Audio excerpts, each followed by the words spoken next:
Okay, so welcome everybody. So yeah, I'm going to talk about major hemorrhage and avoiding delays. So first of all, what is a major hemorrhage? Major hemorrhage is a clinical emergency that results in morbidity and mortality. And there are various definitions of major hemorrhage, and they continue to be used in the literature based on volumes of blood loss or the volume of blood transfused over a period of time. So some of the classics are defined pragmatically in a situation where more than 4 units are transfused within 1 hour or ongoing need for transfusion. Other definitions exist, such as 1.5 circulating blood volumes replaced in 24 hours. And in obstetrics, they call it some more than 1.5 litres of blood loss with significant ongoing hemorrhage and or DIC. So these are all things that will you would call a major hemorrhage.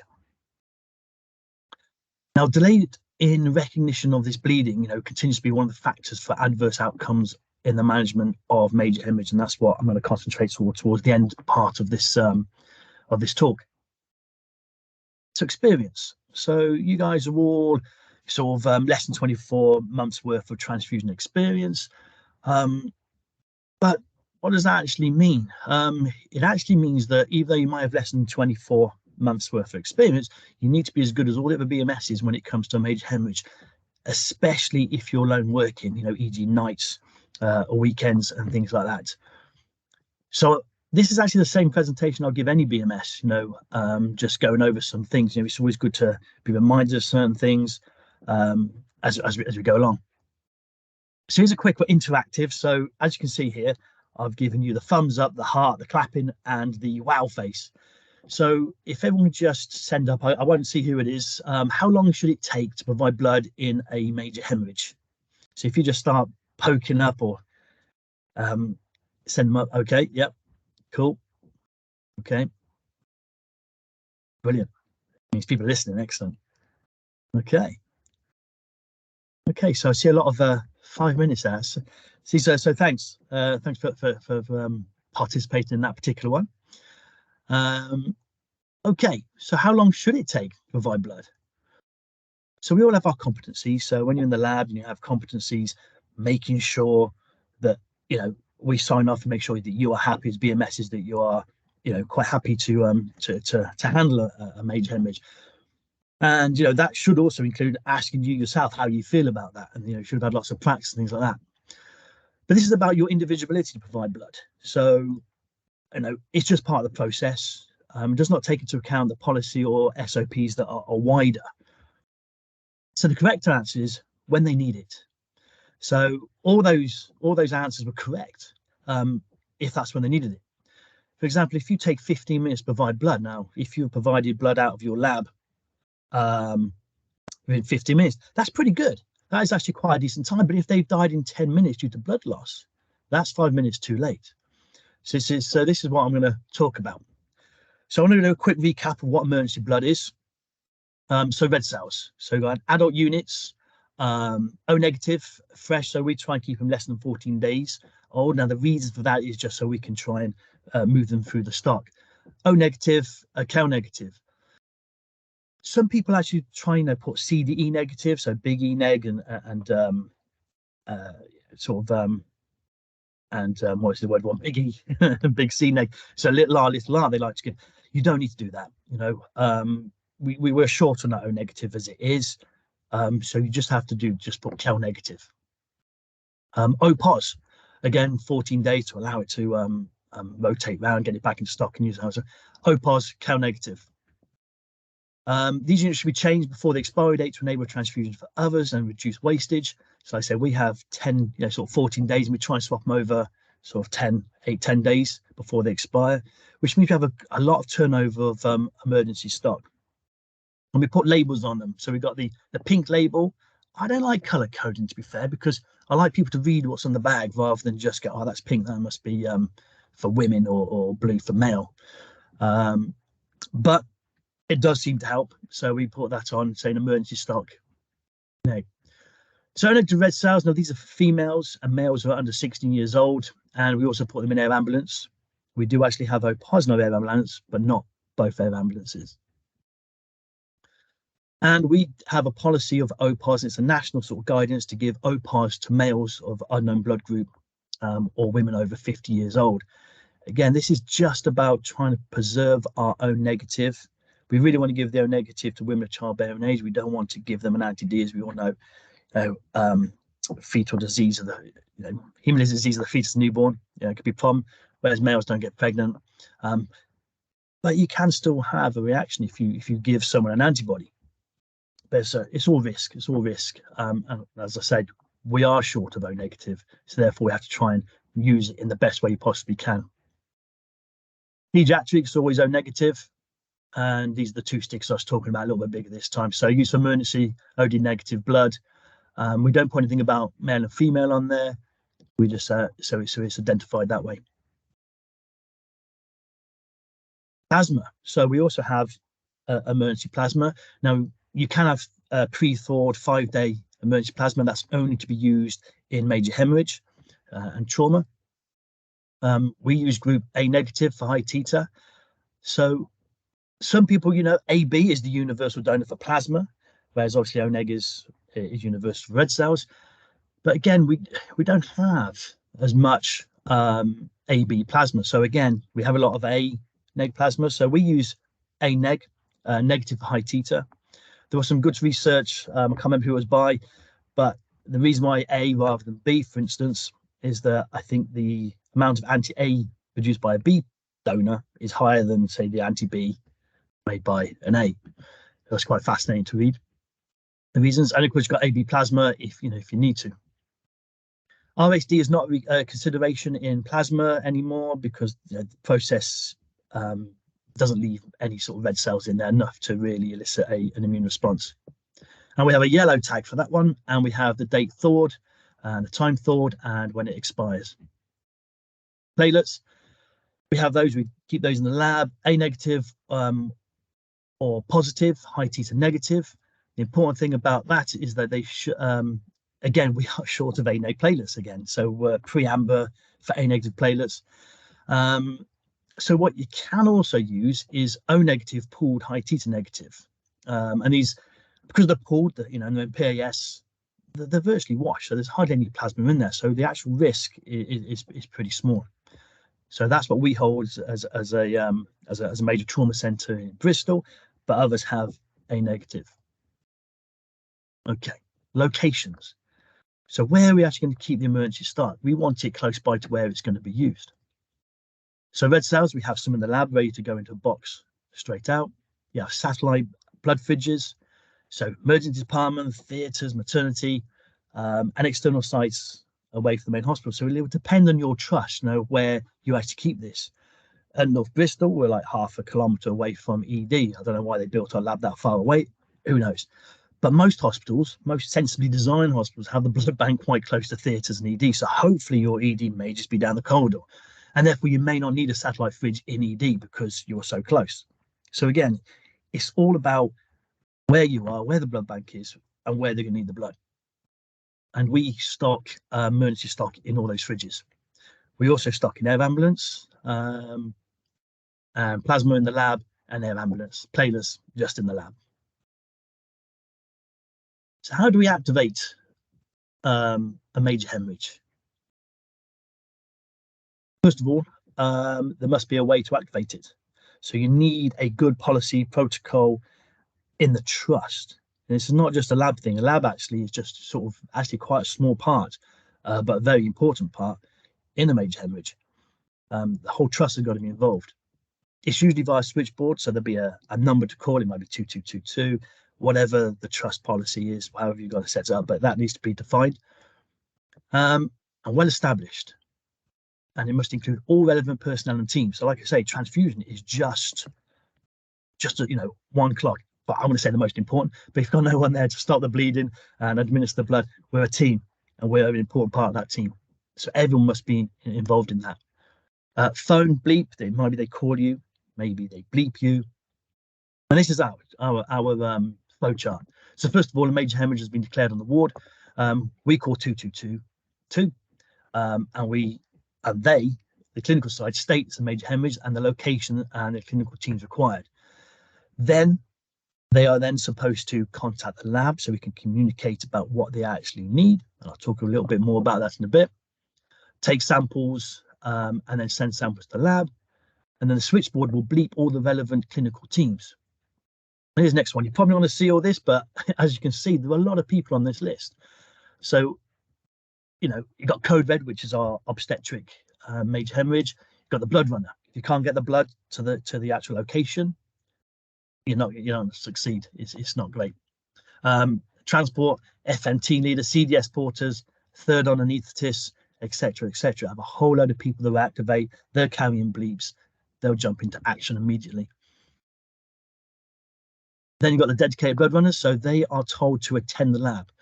When we open our trust, not our trust, when we rebuilt our lab and rebuilt a new site not too long ago, we had to come up with how we're going to do this, because all of a sudden, where we were quite close to ED, we're no longer close to ED. And no one wanted to give me a pilot lab, a little satellite lab just to do this. So we had to make sure we had a good, robust system, and it's well trained, and the porters are a very key part in that. If they didn't turn up, you know, we're in trouble. They will take the blood directly to the area, so they'll just hear the bleep, you know, go 1010 or whatever it is, bleeps off, goes. They'll just come straight to the lab. So we have actually had it so the blood runners are not doing any tasks that they can't drop. It used to, I mean, we had to, you know, right at the beginning, we had a case where they were taking a patient to another ward. The massive hemorrhage or major hemorrhage, bleep went off, but they couldn't do anything. So we were actually quite, you know, took a long time for the porter to get here, causing delays. So again, we had to change the process. We had to make sure there was a dedicated runner there. Whatever they're doing, they can drop it and get to the lab. Clinical area, we've got to decide what they want. We've got shot pack 1 and shot pack 2. And they're supposed to phone us, and they're supposed to inform us to stand down. I don't know how many major hemorrhages you guys have been involved in, but you know, that's a rarity. You know, we just have to figure it out when they stop asking for blood. Go, I guess we're stood down. Yeah, and that's what it looks like in total. This is on our wall, so that if it's not going to plan, we got contact numbers, we can contact people and try and speak to them, etc. So what do we do on activations? This is the lab side of things.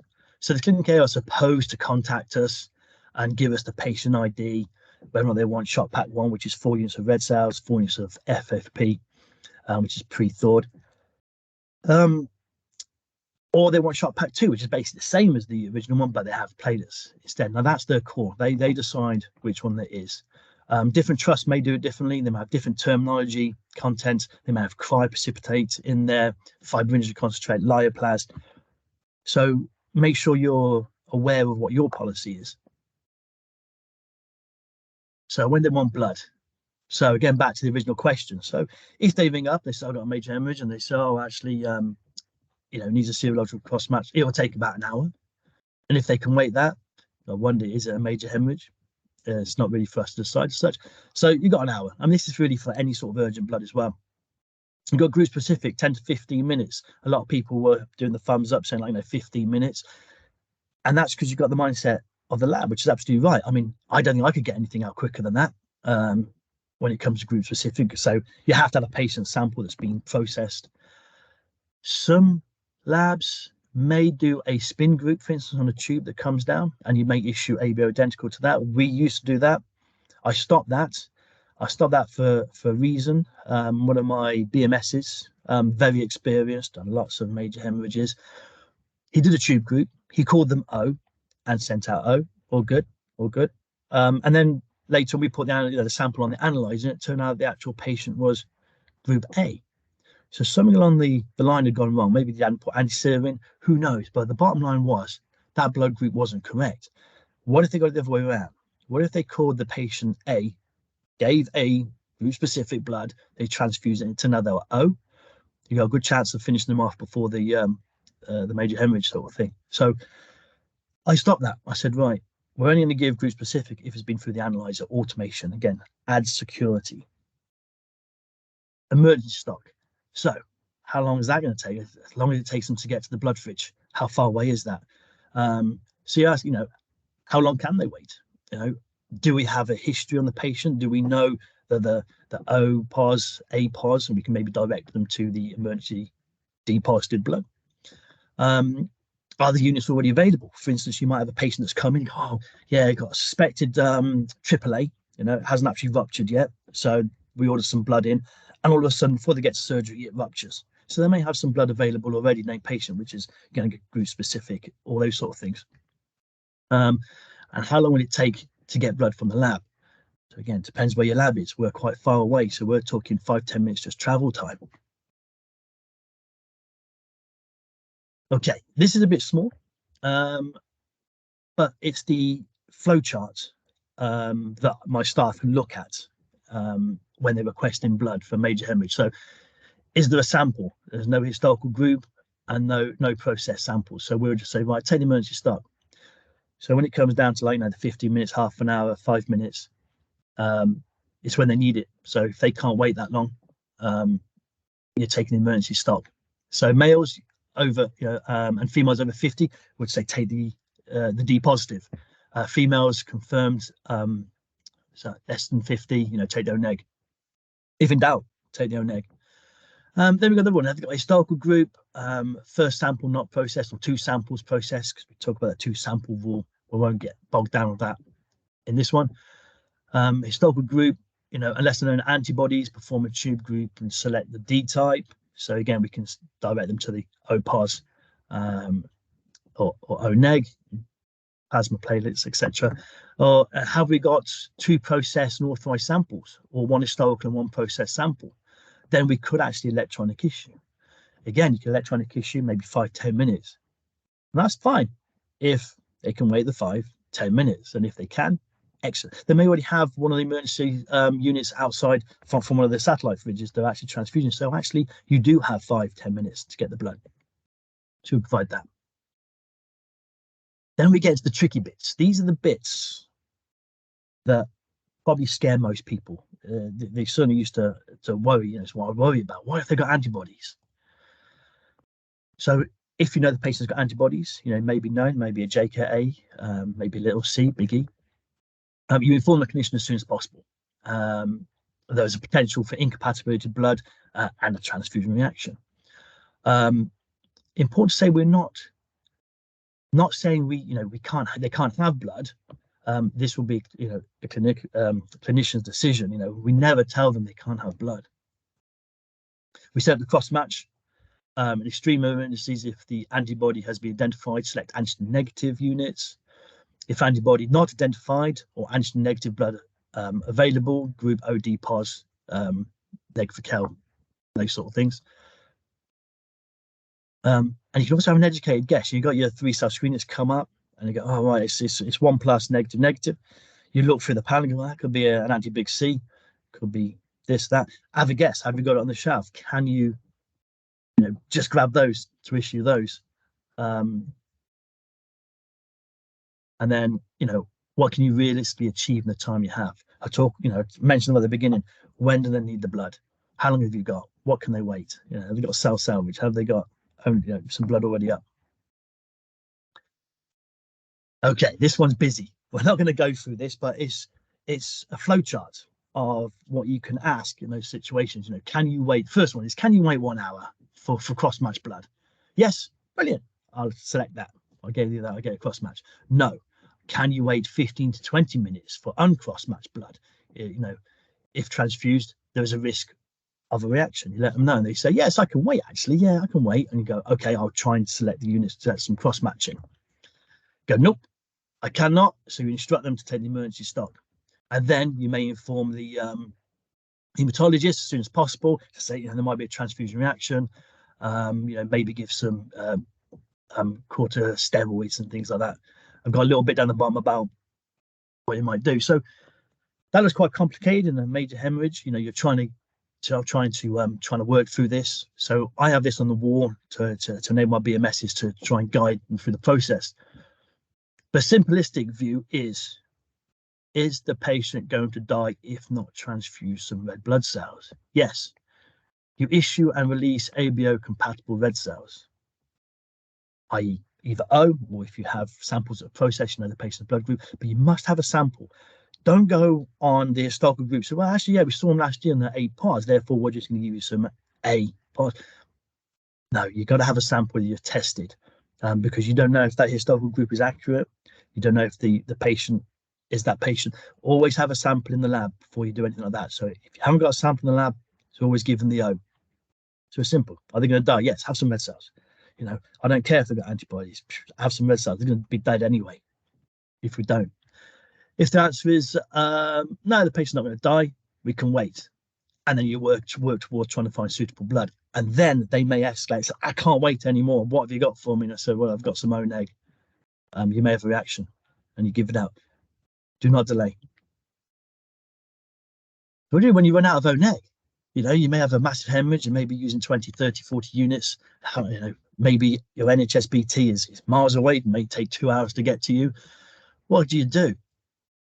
Well, are there any issued O negative to a patient that could be returned to stock? So you may have someone going to theatre later that day or the next day you've already issued blood to, O negative blood. Take it back. Give it to this massive hemorrhage. Emergency blue light order from NHS-BT, but it depends how far away it is. I mean, they're only 5 minutes down the road for me, but I've still got in the SLA, it's got 70-minute delivery time. That's a long time when you don't have any blood. Then you've got to think about switching to OPOS. And if child potential, follow up later. You may have to give anti-D, depending how much blood, how much D positive blood they've had. You may have to consider maybe an exchange transfusion, but that'll be led by the clinicians. You know, NHS-BT consultants will get involved and help you out. But at the moment, we're talking about dealing with a major hemorrhage. This is for later. What do you do if you run out of OPOS?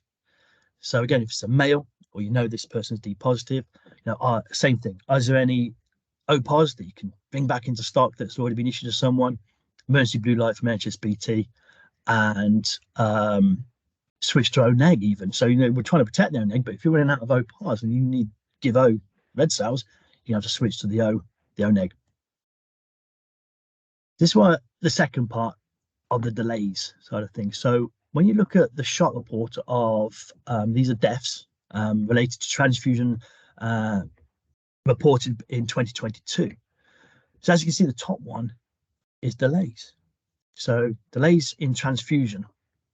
It may not necessarily be all about major hemorrhage. You know, granted, it could be, you know, someone who's got antibodies, for instance, but has got really low hemoglobin, things like that. But the take-home point is delays is the biggest killer when it comes to transfusion. You've got your TACO, then you've got your pulmonary non-TACO, one blood transfused, all those sort of things. But, you know, the point I want to make there is that delays are the big things, and we are part of that part. And if we can do our bit, stop delays, we can probably increase the survival rate of some of these patients. And they've been going up. So this is from 2011 to 2022. Now, it could be that actually we've got more and more delays, or it could just be that we're better at reporting them. And these are the reasons over here on the left, and the top one is communication failure. And that is a big thing. I still see it now, communication. And most of the errors we have, you know, if we worry about delays or anything, it's communication. Logistical issues, technical issues, clinical decision making, sample errors, recognition of bleed, insufficient trained staff, and component not in stock. So these are all the reasons why you may get a delay. A slide I actually stole from someone else's presentation. I couldn't find it in the shot thing. So again, these are slides from shot.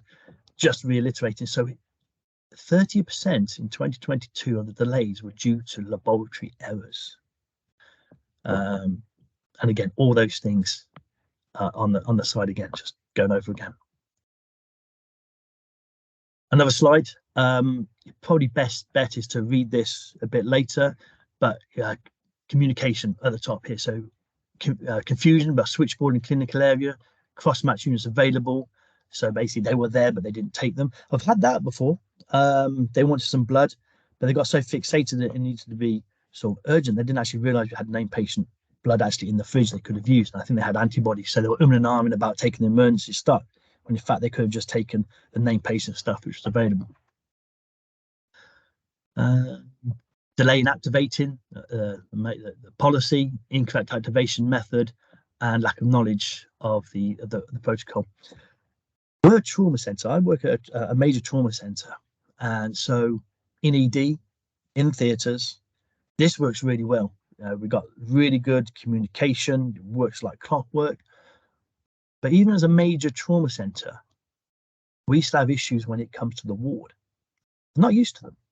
They're not used to them. This is something new. They probably won't even see one. And you've got some people in there. It's probably might be the first one they've seen in their entire career, and that's where it normally goes wrong. Like I said, lack of knowing what to do, activation. So again, these are all delays. Again, these are sort of outside the lab, but like I said, we're part of this picture. We're part of this team as a trust. So communication, right? This is the most likely reason for delay, as I said before. So do you know when it's activated where the blood is going? They're supposed to have told us, but from experience, even as a major trauma centre, we don't always know. They don't contact us. And maybe they're busy with the patient, but again, that's why we've got to drum it into the clinical areas they need to call us. And they told us, do you have an idea? So for instance, if the bleep's gone off and it says, major hemorrhage, maternity, ED, level 2, that's great. You've got something to work with. If you know where it is, but no patient details, send the shot pack as if it was a female childbearing potential. Don't wait. Don't go, well, they haven't told me, so I'll wait for them to tell me. You got to act. That's been activated. You can't get through. It's frustrating. You think, I need to give the best. So in those situations, you have to go with the lowest denominator, which is presume they're a female of childbearing potential, and you give the O negative, and hopefully you can find out in the meantime. But you don't sit on it. Or switchboard. Do they know where it was activated from? They go, oh yeah, it was ward 32B. Brilliant. Porter, 32B, please. Thank you very much. If you have no idea, just be prepared. Box at the blood, and you have to wait. So when I say wait, don't just give up. You are trying to establish where they are. The trust is a big place. You could send it off to maternity, but it's in theatres across the way, and it's lost. And they're very frustrating, and these are real problems. So delays. This is probably one of the most important things I probably want to tell you today, is treat every major hemorrhage or massive hemorrhage, major hemorrhage call as if it's real. We all have that person down maybe in ED or in theatres that always cause massive hemorrhage, but they never use the blood. Everything's a mega emergency. The moment you start falling into that, have a word with yourself. I've done it before. Yeah. And go, well, actually, doesn't matter. Treat every single call as if it is real. Never presume anything, despite this person's track record. This particular medic calls massive hemorrhages more often than others, and they don't use the blood anyway. That is one of the big delays, which would then be on you. So treat them all as if it's real. Start packing it, get it going, get it sent over. Never lose heart, because that time that this particular medic does call it, and it actually is a major hemorrhage, and they actually need to give it, and you haven't reacted as fast as you could do because you've just gone, that's when someone pay the cost. So that is one thing I really want you guys to take home. Treat every call as it is, if it's real. Reacting too late. Yeah. Now, there was a CAS report that came out from SHOT in 2022, and that's the link there. You can click on that. So it's a central alerting system. It's a web-based cascading system for issuing patient safety alerts. And they put down about transfusion delays being a contributor to 54 potentially preventable deaths, accounting for 25.5% of all transfusion deaths reported to SHOT. That's a lot. That is a lot. So they put out this report, and it said, have you got a major hemorrhage protocol? Did you practice and things like that? So I'm going to bring on quickly then simulations in the lab. If you don't do many of these, and there'll be some hospitals that don't see many major hemorrhages, if you're a trauma centre, you'll see loads and bread and butter, piece of cake. Practice. Do simulations in the lab. If your lab doesn't have any, run scenarios. Ideally yearly, but more often if you can. So again, so if you don't have many, do practice. Include activation, issuing of components, packing and sending. These simulations should also be practiced in other areas of the hospital. So if you've got like theatres or maternity and they don't have many, get involved, speak to your TP, speak to your lab manager. So, do we ever do these practices? And try and have the lab involved as well. I want to put this final slide up. Just want to remind you, is the patient going to die if not transfused red cells? So any circumstances, if they are, then you issue blood. Don't hold back, just issue it. Maybe incompatible, deal with it later. As long as it's not ABO incompatible, if they got an anti-D or got, don't even know what it is, they're JKA, you can deal with that later. But if they're going to be dead, that's not a reason not to give. I think you can have a talk later about requirements as well. So radiating may be another one. If you haven't got radiated, you're going to die. Give them some red cells not radiated. And thank you very much for listening. Thanks, Tim. That was a fantastic presentation. I love all of the questions that you've answered in terms of going through the scenarios when it isn't possible to provide ideal blood, because they're actually more important than telling someone how the major hemorrhage protocol works, because every time it works, fantastic. But what about when it doesn't work? So are there any questions from the audience?